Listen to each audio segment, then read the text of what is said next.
Kauan sitten, ennen kuin aurinko ja kuu loistivat taivaalla, ennen kuin joet virtasivat ja vuoret nousivat, taivas ja meri sulautuivat yhteen. Tästä loputtomasta vedestä syntyi Ilmatar, ilman henki ja kaiken äiti.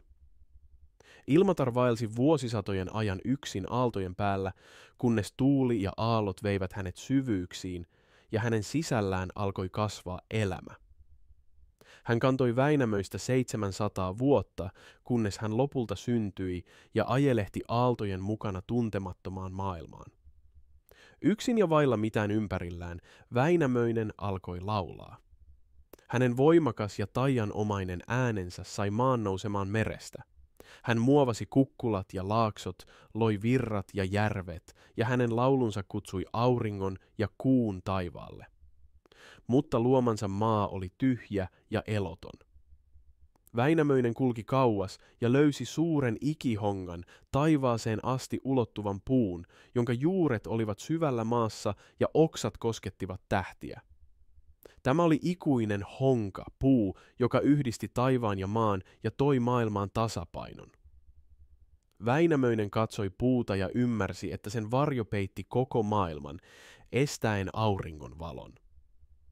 Elämän kukoistamiseksi puu oli kaadettava. Hän nosti taikamiehensä ja iski puuta 3. Jokaisella iskulla maa järisi ja taivas vapisi. Kun ikihonka lopulta kaatui, sen oksat levisivät ympäri maata, muodostaen pohjoisen loputtomat metsät, ja sen juuret muuttuivat vuoriksi ja kallioiksi. Auringon valo täytti maan, ja elämä alkoi juurtua kaikkialle. Nähdessään, että maailma oli nyt täynnä elämää, Väinämöinen ymmärsi, että hänen tehtävänsä oli täytetty. Hän jatkoi vaellustaan Pohjolan metsissä, laulaen maailman syntytarinoita ja opettaen ihmisille musiikin ja sanojen voiman.